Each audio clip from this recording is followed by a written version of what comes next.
Para início de conversa aí, o processo de desenvolvimento industrial brasileiro dentro do período militar ou do governo militar aí, a gente divide ele em 3 momentos, tá? A gente vai ter um primeiro momento ali que vai de 68 a 73, que é considerado como milagre econômico. A gente vai ter de 73 a 79, que a gente chama de marcha forçada, e de 79 até 85 é o período que a gente conhece como década perdida, tá bom? Então, a gente vai analisar esses 3 períodos especificamente, cada um ali com as suas características. Então, ao que tudo indica, a gente vai ter 3 videozinhos, 3 aulas falando desses períodos, tá bom? Então, para a gente começar aí, né, o milagre econômico, como eu disse para vocês, de 68 a 73. Por que a gente, da geografia, a gente desconsidera essa parte inicial ali, né, de 64 a 68? Porque são momentos onde que a história ela vai nos ajudar muito a explicar esse contexto, que é um contexto de consolidação do golpe militar e da estrutura que o governo militar vai construir, né? Todos os atos institucionais vão ser constituídos neste primeiro momento e não é objeto de análise da geografia especificamente. Então a galera da história vai trabalhar isso. A gente da geografia, a gente pega esses 3 momentos, milagre econômico, marcha forçada e década perdida, e a gente entende qual foi a política pública de cada governo e o que isso impacta na organização do território para o desenvolvimento industrial especificamente, tá bom? Então por isso que a gente faz essa abordagem um pouco diferente aí. Então, começando a explicação aí do milagre econômico, primeira coisinha, deixa eu tirar meu rosto aqui. Primeira coisa que a gente tem, né, que a gente vai analisar aí são as causas, ou seja, o que ocasionou esse grande milagre econômico aí que os militares gostam muito de falar. A primeira coisa é um forte financiamento externo. O que isso significa? Basicamente, o que os militares vão fazer? Eles vão pegar o tripé econômico que o JK começou a consolidar a partir da década de 50 e vai aprofundar todo esse processo. Ou seja, eu tenho ali os 3 papéis ainda, né? Eu tenho o Estado, e qual é a função do Estado desde Vargas até agora no governo militar? Investimento em infraestrutura e indústria de base. Perfeito? Eu tenho ali a elite nacional com o papel de investimento em indústrias de bens de consumo não durável. Isso continua também dentro do governo militar. E eu tenho, que vai ser de JK para frente, a elite internacional chegando com esse investimento, com esse capital estrangeiro. E é a partir desse momento, a gente tem um aprofundamento desse tripé. Ou seja, eu tenho aí o governo militar acionando cada vez mais o tripé, né, a perna do tripé ali de investimentos estrangeiros, e automaticamente isso vai gerar um grande endividamento nosso, mas um endividamento no primeiro momento que vai gerar esse boom, essa explosão econômica que o Brasil vai vivenciar de 68 a 73. Né? Ou seja, se eu pego essa primeira parte aqui, ó, deixa eu pegar a canetinha, que está aqui, ó, fortes financiamentos externos. É exatamente essa perna do tripé que o governo militar vai acionar. E não é público isso, né? Todo mundo já sabe que a ditadura militar no Brasil e na América Latina foi financiada pelos Estados Unidos, especificamente por um plano chamado Projeto Condor, né? Que vocês vão trabalhar aí com o pessoal da história. E esse processo de financiamento deságua exatamente nisso. Ou seja, uma ampliação de dinheiro chegando no Brasil, vindos aí do Estado mesmo, o Estado norte-americano emprestando dinheiro para o Estado brasileiro, e isso fazendo com que a gente tivesse essa ampliação dessa dependência de capital estrangeiro. Perfeito? E aí, só para a gente ter uma margem de comparação, né, no próximo slide eu vou exibir alguns gráficos. Nesse período, né, finalzinho da década de 60 e início da década de 70, o Brasil tinha um crescimento de um PIB que chegava ali a 10% ao ano. Se a gente volta um tempinho atrás aí, né, uns 5, 8 anos atrás, a China vinha crescendo 8% ao ano e todo mundo falava, né, nossa, a China, o crescimento econômico dela é muito grande, é um país onde que vai assumir o protagonismo econômico e financeiro no mundo mais cedo ou mais tarde, e era essa áurea, né, essa discussão que estava tendo no Brasil naquele momento, tendo em vista que o nosso crescimento econômico era muito pujante. Né? Poxa, crescendo 10% do PIB ao ano, isso é muito significativo. Só que esse crescimento vinha através também de um endividamento, desse dinheiro que chega do capital estrangeiro, né? E aí eu sempre costumo falar nesse momento que é uma falsa sensação de crescimento. Por que, Judson, uma falsa sensação de crescimento? Porque imagina hoje, né? Se eu vou lá no banco, pego um empréstimo milionário ali e vou lá e compro, entre aspas, a unidade do Elite Savassi ou construo uma escola para mim. No olhar da população de maneira geral, olhando para mim, né? Fala, poxa, o Judson está bem de vida, né? Está construindo colégio, comprando colégio, reestruturando, enfim. Mas se, né, olhando para dentro, olhando para a estrutura financeira minha, na verdade não é que eu estou rico, não é que eu estou milionário.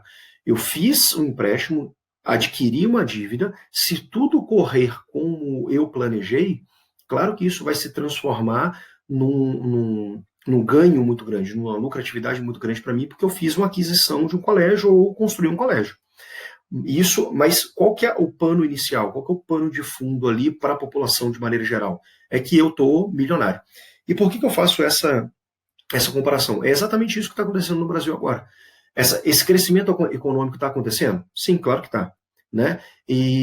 Mas só que é uma falsa sensação, porque o endividamento ele teve que acontecer antes para gerar esse crescimento econômico. E o Brasil vai ter que pagar essa conta mais cedo ou mais tarde. Tá?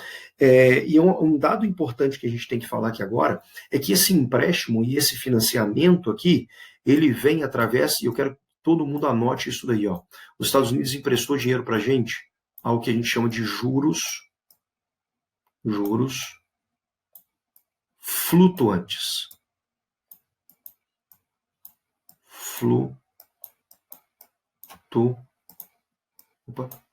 Antes. Tá? Anote isso. E aí eu vou explicar rapidinho o que seriam esses juros flutuantes. Diferentemente no Brasil, onde que a gente tem um processo de taxa de juros fixos, ou seja, a partir do momento que eu assinei um contrato com um banco através de um empréstimo e está lá estipulado para mim, ó, Júlio, o seu juros vai ser 8% ao ano. Aconteça o que acontecer no mercado financeiro, na crise econômica, o que for, o meu juros ele vai continuar sendo 8% até eu terminar de pagar minha dívida. Isso se chama juros fixos. E juros flutuantes é o que os Estados Unidos historicamente faz. Ele empresta juros e esse juros pode ser reajustado a qualquer momento da dívida. Tá? Ele pode ser reduzido ou ampliado. Reduzido praticamente não acontece e ampliado alguma das vezes aconteceu e isso gerou uma crise muito grande em vários momentos. A gente vai trabalhar com essas crises. Então, o Brasil, nesse momento, né, e a América Latina, de maneira geral, estava pegando dinheiro a juros muito pequenos, muito baixos, porém flutuantes. Em algum momento, ele vai ser reajustado. Guarda essa informação que a gente vai trabalhar isso num segundo momento, quando a gente for trabalhar com a marcha forçada. Tá bom? Então vamos voltar aqui para a gente terminar. Quais são as causas desse grande crescimento econômico? Primeiro, forte financiamento externo, principalmente aí com a oferta dessa quantidade de juros baixos, mas flutuantes. Eu tenho aí a consolidação e o aprofundamento desse tripé econômico, principalmente na perna da dependência de capital estrangeiro. Beleza? Deixa eu tirar meu rostinho daqui para a gente avançar. Deixa eu colocar do lado de cá. Beleza. Quais são as consequências, então, aí desse milagre econômico? Primeira coisa, eu tenho uma economia urbana e industrial sendo consolidada cada vez mais. Como assim, Judson? Urbano e industrial. Eu venho de um período, desde Vargas até agora, incentivando o processo de desenvolvimento industrial brasileiro, desenvolvendo ali a primeira revolução industrial e a segunda, consolidando as duas, e inclusive isso acontecendo dentro das cidades especificamente, e mais específico dentro da região sudeste. Perfeito? Já trabalhamos com isso. Ou seja, eu tenho um contexto aí da década de 30 até agora, a década de 70, esse processo de desenvolvimento e consolidação da economia urbana industrial. E a população está deixando o campo e vindo para a cidade cada vez mais. E procurando especificamente algumas cidades, não são todas, principalmente ali as principais capitais, São Paulo, Rio, Belo Horizonte, e isso faz com que nós entremos num processo conhecido como metropolização. Processo de metropolização, a gente vai trabalhar em geografia urbana, mas nada mais é do que a consolidação das principais metrópoles. Eu tenho um crescimento muito grande dessas metrópoles por elas oferecerem muitos bens e serviços. E automaticamente o fluxo populacional dessa massa de mão de obra que vem do campo para a cidade começa a aglutinar muito nessas cidades. E a gente vai ver, quando estiver trabalhando com a temática de geografia urbana, que isso daí vai ser um grande desafio para o planejamento urbano. Né? Ou seja, eu tenho um crescimento muito rápido, muito acelerado da cidade, e a gente vai ver que isso vai gerar uma série de consequências. Não é o objetivo da nossa aula, mas só para a gente entender que dentro do milagre econômico, a gente tem aí essa consolidação dessa economia urbana e industrial, eu tenho a intensificação desse processo de metropolização e, por consequência, eu tenho o Brasil, de maneira geral, se transformando nessa centralidade geopolítica para a América Latina. Né? Ou seja, todo mundo fala muito da ditadura militar do Chile, da Argentina, mas a nossa também ela foi tão importante dentro desse cenário, perfeito? Sendo um exemplo de ditadura militar para os outros países, e, ao mesmo tempo, um exemplo de ditadura no que se refere ao processo de crescimento econômico. Perfeito? Não é à toa que crescemos 10% ao ano no início aí da década de 70. Para a gente fechar, deixa eu tirar aqui e voltar para cá. Beleza? Quais são as principais críticas, né, que os estudiosos aí fazem desse período conhecido como milagre econômico? Deixa eu mudar meu rostinho aqui e deixar aqui que fica bonitinho. Beleza. Primeiro, nós temos aí a ampliação da desigualdade social. Você fala, vai, Júlio, peraí, eu chamo esse período de milagre econômico, eu falo que minha economia, o meu PIB cresce 10% ao ano, e eu falo que eu amplio a minha desigualdade social, não estou entendendo como é que funciona isso.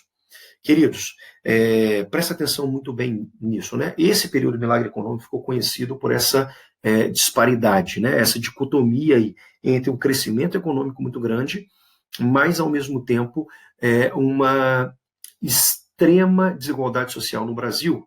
Por quê? Existia uma política dentro do governo, e eu tenho aí um ministro da Economia chamado Delfim Neto, conhecido como arroxo salarial. Tá aqui para vocês o conceito. E o que seria esse arroxo salarial? O Delfim Neto tinha uma frase que era muito emblemática para o período, né? E, na verdade, os militares adoravam frases, jargões e tudo mais, né?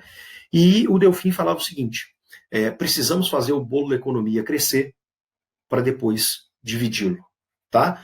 E o que ele estava querendo dizer com isso? Eu, enquanto país, que fortalecer a minha economia, fazer com que esse processo de crescimento econômico acontecesse, para depois, no segundo momento, a população, de maneira geral, ser beneficiada. E entende, toda vez que o PIB de um país ele cresce muito, e eu não tenho esse processo de distribuição de renda, logo, por consequência, eu tenho um processo de concentração de renda. E a pergunta que fica essa renda está sendo concentrada na mão de quem? De duas pessoas ou dois atores nesse momento. Primeiro, a elite nacional, perfeito? Que bebe na fonte do BNDES historicamente, lembrando que o BNDES é o Banco Nacional do Desenvolvimento Sustentável, perfeito? Onde a elite brasileira pegava também empréstimos a juros muito pequenos para fazer os seus investimentos e fazer com que o crescimento acontecesse. Se é juros muito pequenos, automaticamente esse crescimento econômico dessa população ou dessa elite está acontecendo, e eles pagam juros muito pequenos para o Estado e fica com a grande parcela do bolo, que é o lucro aí, e que isso não é repartido para a população, porque eu não tenho um aumento salarial, eu não tenho aí esses benefícios acontecendo, perfeito? E a segundo agente que fica são os agentes externos, os agentes estrangeiros. Se eu tenho essa dependência muito grande de pegar dinheiro do estrangeiro, né, do capital estrangeiro e investir no Brasil, todo esse processo de lucratividade volta para o país de origem ou para o país que está emprestando esse dinheiro, perfeito? Então, para a gente fechar, as grandes críticas aí, eu tenho uma ampliação da desigualdade social, que isso vem através desse arroxo salarial, que é uma política pública naquele momento, fazer o bolo econômico crescer, para depois dividir. Eu tenho também uma grande desigualdade regional, ou seja, isso já vem sendo histórico dentro do Brasil, né? A região sudeste tendo muitos investimentos, e nesse primeiro período aí é intensificado esses investimentos na região sudeste, e eu tenho esse abismo social, esse abismo econômico entre as regiões também sendo intensificado, e eu tenho um grande desafio aí, que é o desafio da infraestrutura. Como assim? Se a minha economia está crescendo, se o meu desenvolvimento industrial está crescendo, eu também deveria dar condições para que a minha infraestrutura, principalmente de transporte e de energia, acompanhasse. Mas isso não aconteceu no primeiro momento.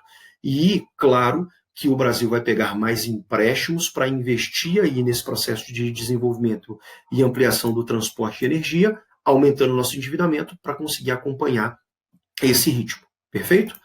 Para a gente finalizar, a década de 70 ela é marcada especificamente por um plano. Acorda aí, presta atenção nesse nomezinho. A gente tem o que a gente vai chamar de primeiro PND, Plano Nacional do Desenvolvimento. Perfeito? Por que primeiro o Plano Nacional de Desenvolvimento? A gente vai ver que vai ter um segundo na marcha forçada. E qual que era a ideia nesse primeiro contexto? Quais são os meus grandes desafios aí? Está aqui, ó. O governo militar pegou esses dois desafios aqui como pauta. A maior desigualdade regional e a maior diversidade de infraestrutura. Eu preciso melhorar isso, eu preciso dar uma cara diferente no Brasil. Perfeito? E para isso, o que eles fizeram? Primeira coisa, eu tenho um esforço do governo para reduzir os problemas de infraestrutura. Isso é questão de prova sempre. E de desigualdade regional. Ou seja, eu não estou preocupado agora com a desigualdade econômica, a desigualdade social. Eu estou preocupado em melhorar a minha infraestrutura enquanto país e diminuir essa desigualdade econômica nas regiões. Tudo bem? E para isso eu crio uma série de projetos. Está aqui, para vocês, os principais projetos desenvolvidos. Eita, deu um rabiscão aí, né? Desenvolvidos nesse período. Então eu tenho, para melhorar o fluxo nas outras regiões, a criação da SUDAM, Superintendência do Desenvolvimento da Região Amazônica. Eu tenho a SUDENE, Superintendência do Desenvolvimento da Região Nordeste. Qual a importância dessas duas superintendências? Pensar projetos de desenvolvimento econômico e industrial para aquelas regiões, olhando cada característica daquela região. Ou seja, eu, enquanto um superintendente, ou seja, um braço do governo, um órgão governamental, eu estou olhando para a minha realidade do Nordeste, olhando para a minha realidade do Norte, da região amazônica, e pensando qual é o desafio que eu tenho. Mediante esse desafio, eu crio um projeto, apresento para o governo, e o governo vai executar esse projeto. Um dos projetos desenvolvidos aí para minimizar essa desigualdade regional foi a Transamazônica. Né? Claro, com todos os problemas que ela tem, construção de uma rodovia dentro de uma floresta amazônica, isso gera um impacto ambiental, desmatamento, ela não é funcional, porque é uma região de clima equatorial, chove muito, ou seja, asfalto não para naquela região, né? Ou seja, até hoje a Transamazônica ela vem sofrendo muito com esse problema de estrutura, mas a ideia da SUDAM e da SUDENE seria isso. E eu tenho aqui a SUFRAMA, Superintendência e Organização da Zona Franca de Manaus, que é criado nesse momento. E a Zona Franca de Manaus é mais uma ferramenta do governo para gerar esse desenvolvimento fora da região sudeste. Tá? Um dos lemas que o governo militar tem nesse período é: nós precisamos integrar o país para não entregar. Então, esse processo de integração nacional, que tem início lá no JK, com o plano e o projeto rodoviarista que nós vimos na última aula, ele deságua agora dentro do governo militar com a criação dessas superintendências e de outras infraestruturas fora da região sudeste. A preocupação agora é, de fato, fazer esse plano nacional de desenvolvimento e um plano nacional de integração. Perfeito? Tranquilo? Então, o que a gente precisa ter em mente aí do milagre econômico? Esses dois motes. Como assim? Eu tenho um grande crescimento econômico que vem através do endividamento, de empréstimos, de dívida externa, mas, ao mesmo tempo, eu tenho uma ampliação muito grande da desigualdade, tanto socioeconômica quanto a desigualdade regional. Perfeito? Mostrar aí para vocês duas imagenzinhas rápidas para a gente fechar esse primeiro momento. Olha aí, ó. Eu tenho um contexto, né, onde o Brasil, este é um país que vai para frente. Era o lema ali estampado, né? Brasil, naquele momento, era conhecido como o país baleia, né? Assim como a China, assim como os países com grande desenvolvimento econômico na década de 70. Uma outra, né, reportagem até do jornal o Globo, Médici, né, no do governo Médici, ninguém segura esse país. E ainda a gente tinha ali a Copa do Mundo, né? Brasil ame ou deixo, aquela confusão toda. Mas olha que engraçado, né? Olha esse gráfico aqui, ó. Deixa eu pegar a canetinha. Cadê você, canetinha? Opa. Canetinha. Não está aparecendo. Deixa eu pegar essa aqui. Olha aqui, ó. Do contexto de 64 até 72, antes da marcha forçada. O que vem acontecendo com o nosso PIB? Subindo, PIB per capita, mas em contrapartida, o que está acontecendo com o nosso salário? Reduzindo. Perfeito? Isso daqui é o exemplo clássico de um crescimento econômico concentrado na mão de uma parcela muito pequena da população brasileira, que era a elite brasileira e a elite internacional, e a população pagando um preço muito grande, que era a ampliação dessa desigualdade social, porque eu tenho que fortalecer minha economia no primeiro momento. Era o projeto aí. Tudo bem? Vamos fechando por aqui para a gente respirar um pouco e a gente volta no segundo momento aí com a marcha forçada. Tá bom? Grande beijo a todos. Até daqui a pouquinho.